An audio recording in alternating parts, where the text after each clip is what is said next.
Napansin po natin, pag ordinary person yung offender, mabilis silang mag-revoke ng license, Mr. Chair. Siguro po, maging patas tayo dito, Mr. Chair. Magkaiba nga ba ang pagpapatupad ng batas sa ordinaryong mamamayan kumpara sa may kakayahan? Nabulatlag ngayon sa Senado ang isang SUV driver na nag-counterflow sa EDSA bus lane at imbis na dalhin ito sa presinto at mukhang nakainom, iniskortan pa ito pauwi ng bahay niya ng mga Special Action and Intelligence Committee for Transportation o SAIC na under ng DOTR. Nag-escort po sa kanya 2 Coast Guard and 1 personnel of SAIC under DOTR. Natikita naman ng MMDA ang driver ng SUV na si Christopher Lim de Vera ng illegal counterflow at reckless driving lang. Pero sa pag-iimbestiga ng DOTR sa initial report, nakainom pala ang driver ng SUV. Ticket was issued for illegal counterflow and reckless driving. Nakainom po. So, lasing. Opo, Mr. So Chair. kung lasing siya, dapat inaresto siya. Dapat inimpound yung kanyang sakyan. Bakit iniskortan pa siya po ng bahay? Naging baby pa tuloy siya ng DOTR. At sino ba itong si Lim de Vera na ito? At ganito na lang ang trato nila. Sino ba ito si De Vera? Anak ba ito ni Herodes o pamangkin ni Poncio Pilato? Bakit gano'n na lamang yung itrato to? Maging yung pulis, hindi siya kayang arestuhin, untouchable siya. Ang tanong, matatanggal kaya sa trabaho nila ang mga nag-escort sa SUV na tauhan ng DOTR? Suspindihin niyo po yung tauhan niyo. At totoo nga kayang matatanggalan din ng lisensya ang driver ng SUV? Prove to me na hindi niyo binibaby-baby itong Christopher Lim de Vera, suspindihin yung lisensya nito. Kaya tara, panoorin natin ito. Andito yung MMDA, no? Merong nahuli na counterflow sa EDSA busway. Ang nangyari, sa halip na tikitan, itong nag-counterflow na sakay sa isang SUV, iniskortan papuntang BGC sa kanyang kondo ng isang MMDA traffic enforcer. Meron ba tayong taga-MMDA dito?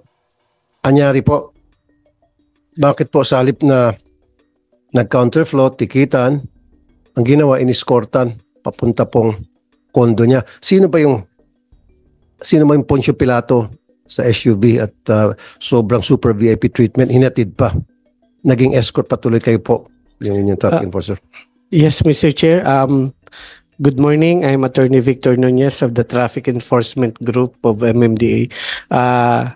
Totoo po yun nung madaling araw ng July 28.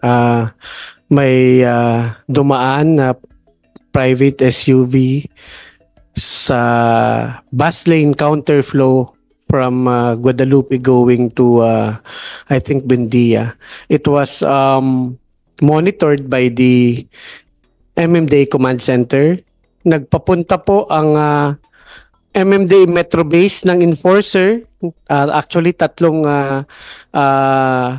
MMDA traffic enforcers. So, dun po sa command center ng MMDA, kompleto po doon may PNP. Sir, I would like to acknowledge the presence of Senator Mark Villar. Proceed, sir. Yes po. So, the 3 enforcers were dispatched from our command center. Naabutan po yung SUV at pinaatras ng mga MMDA. Actually po, yung bus carousel, alam naman natin, it is within the exclusive jurisdiction of the OTR. Sir, pwedeng paki-shortcut. Yes po. Sino po yung sakay ng SUV at bakit po siya iniskortan pa pauwi ng kanyang kondo? Yes po. Ang bakit siya binigyan ng super VIP treatment? Ang nag-escort po sa kanya hindi po MMDA. Sino po yun? From SAIC, DOTR. Ang nag-escort po sa kanya 2 Coast Guard Aha. and one personnel of SAIC under DOTR. MMDA were there to issue ticket citations because ang dapat po talagang naninikit sa exclusive bus carousel violation ay DOTR ang SAIC. It just so happened that wala hong panikit yung team leader noon. That's why ang MMDA po ang nag-issue ng ticket. So, a ticket was issued. A ticket was issued for illegal counterflow and ano pa ba? Reckless driving. Okay.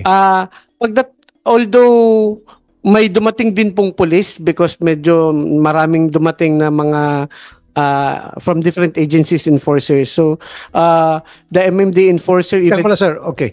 Yes. Sino po yon yung sa SUV? si ano alam po ng DOTR. DOTR, I need Chair. the name of that person. His name is Christopher Lim De Vera. Christopher Lim De Vera. Ano po siya? Sino siya? Taga saan siya? Taga-gobyerno ba ito? Christopher Lim Mr. De Chair, Vera? the investigation is ongoing. Itong si Mr. Christopher De Vera, nag-issue na po ng show cause order ang LTO dito po. When this incident happened, Mr. Chair, we were not there, but ang initial report was nakainom po. So, lasing. Opo, Mr. So Chair. kung lasing siya, dapat inaresto siya. Dapat inimpound yung kanyang sakyan. Bakit iniskortan pa siya po ng bahay? Naging baby pa tuloy siya ng DOTR. Unfortunately, Mr. Chair, when the PNP was there, we were left with what? Mr. De Vera po, yung driver, Ano po? sorry. Ikaw muna, sino ba to si De Vera? Anak ba to ni Herodes o pamangkin ni Poncio Pilato? Bakit gano'n na lamang yung itrato to? Maging yung pulis, hindi siya kayang arestuhin, untouchable siya, nagsidatingan kayong lahat, sabi mo, ang daming nagsidatingan. Mabuti pa palang MMDA, nag-issue ng ticket. And I commend you, MMDA, for doing the right thing. Na issuean siya ng ticket, regardless kung sino man siya doon, kung sino man siya na Poncio Pilato. Ito lang DOTR, nakakapikon at saka itong PNP. Come on guys, huwag kayo matakot. Bakit? Ba't ganon? Yeah. Lasing pala siya, may patakaran tayo pagdating sa drunk driving, syempre, lasing siya, makakadisgrasya siya sa daan. Ayun na nga, buti walang nagdisgrasya kasi nag-counterflow siya. Dapat yon kinulong siya. At inimpound yung kanyang sakyan. Ang nangyari, iniskordan pa siya pauwi ng kanyang condominium sa BGC. Sa magkanong kadahilanan? Mr. Chair, if I may, I was able to get the information po, i-relay ko po. I'll just continue from ASEC Dr. Lim. So, ang nangyari po, tama po, no, may dumating po mga kapulisan, and then eventually po, nung dumating na rin yung ibang from SAIC, from MDA, so umalis po yung kapulisan, no? Ang actual po nangyari, so nag-back po, no, to go back to the nearest exit.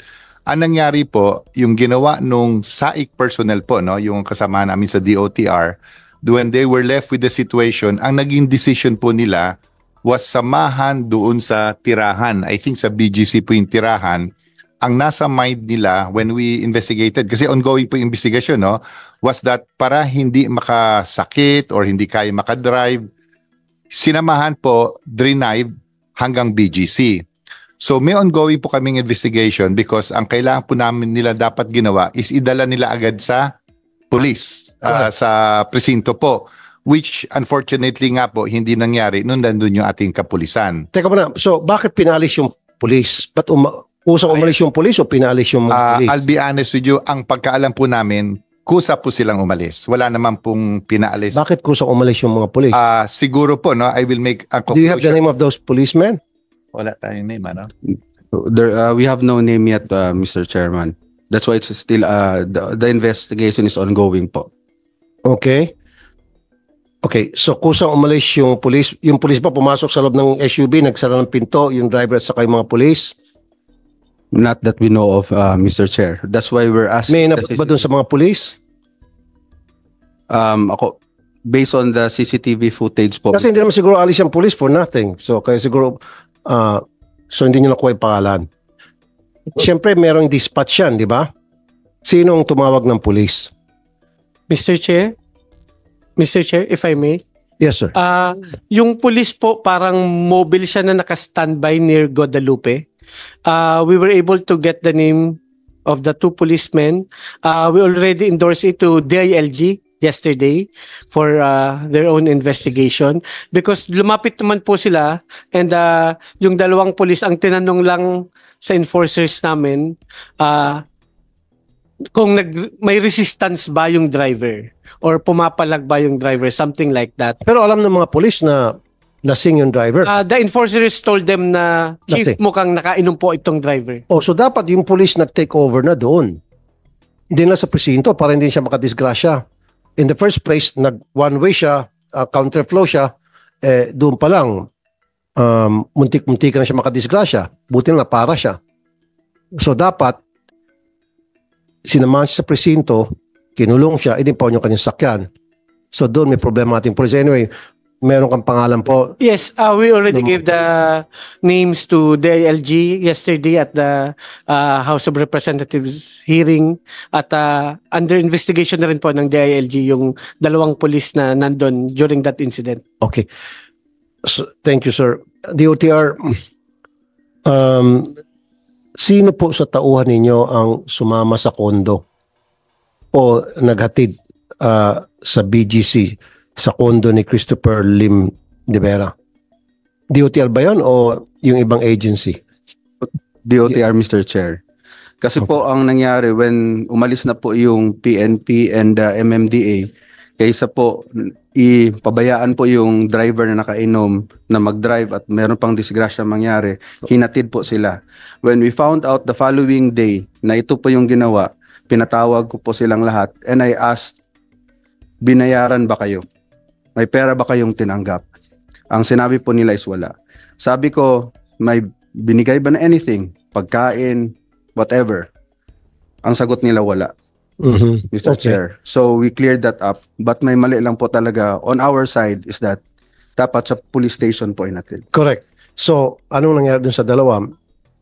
They are investigated po right now. They're being investigated, Mr. Chair, and we will submit the report to you, Mr. Being Chair. investigated.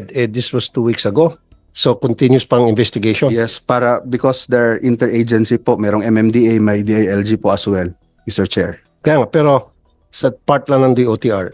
So, dahil inamin mo, tauhan ninyo yung naghatid sa kanya papuntang BGC sa kanyang kondo. So, sabi nyo, your people are being investigated, those who are involved. So, for 2 weeks, you keep investigating. Hanggang ngayon, wala parang resulta ng inyong investigasyon. Meron na po, but we want to be very precise po on our investigation so that... Very precise. Opo, yes, Mr. Chair. Define very precise para sa iyo. Para kung Nandiyan na, alam mo na may violation yon. Lasing, nag-counterflow, At ginawa ng inyong tauhan, sa halip na idiretso sa police station, diniretso sa kondo.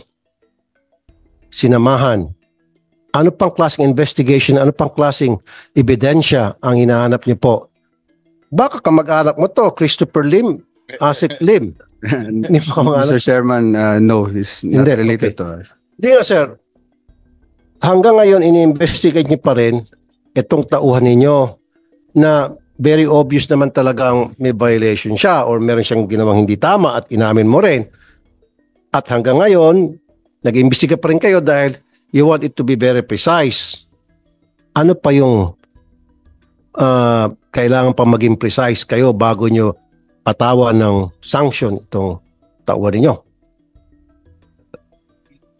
Check nyo nga sa Google sino itong Christopher Lim de Vera. Would somebody check? Tingnan mo sa social media, who's this guy? Para pati yung DOTR natatakot na ata. Buti pa yung MMDA. May plate number tayo? LTO? Do we have the plate number of this guy? This guy is dangerous. Good morning, Mr. Chair. Yes, Mr. Chair, we have the plate number of the vehicle.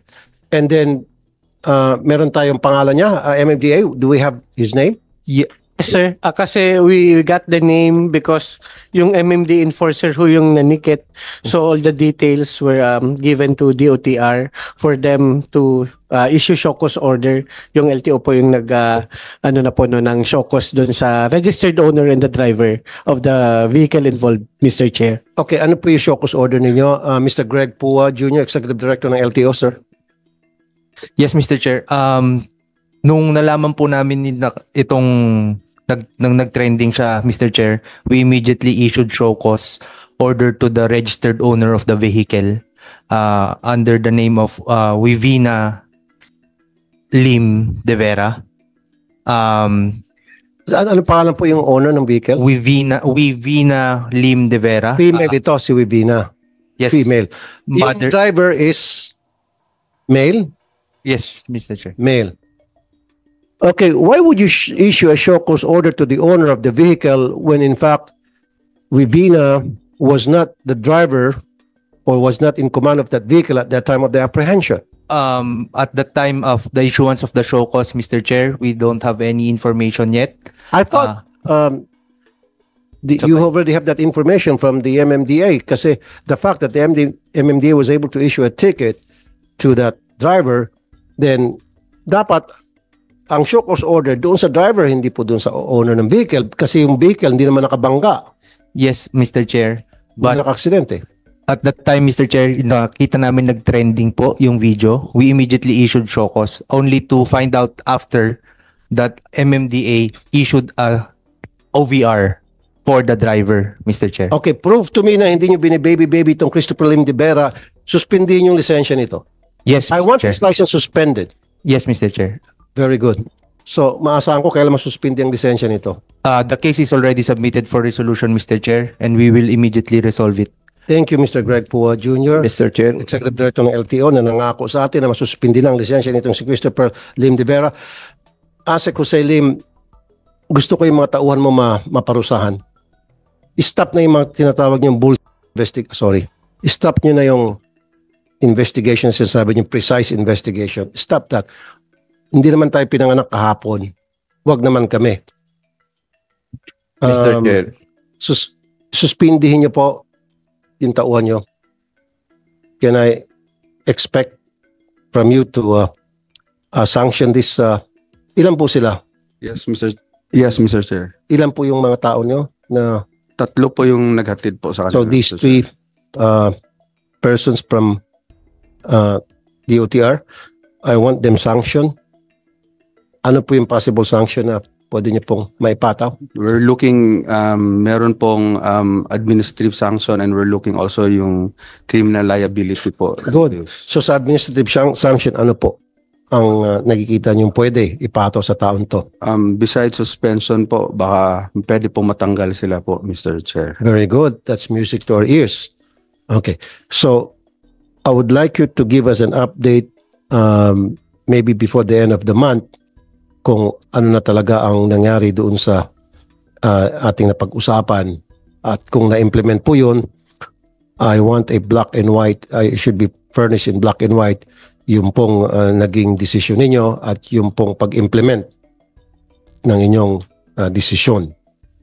Yes, Mr. Chair. Thank you, thank you. Sino kanina Mr. Chair, if I may. Congressman Busita? Thank you, Mr. Chair. Di po ba sa LTO, Mr. Chair, napansin po natin, pag ordinary person yung offender, mabilis silang mag-revoke ng license, Mr. Chair? Siguro po, maging patas tayo dito, Mr. Chair. Thank you, Mr. Busita. Yun nga kanina, nakita naman natin sa video, pag yung malilit na tao, ang bilis na hulihin at tikitan, kikilan, pero pag mayaman, medyo binibibi-baby at yan na nga, isang example, itong si Christopher Lim de Vera na super VIP, hinatid pa. Sana yon nakakulong na para hindi na siya magpo-post ng danger sa ating mga kalsada. Okay?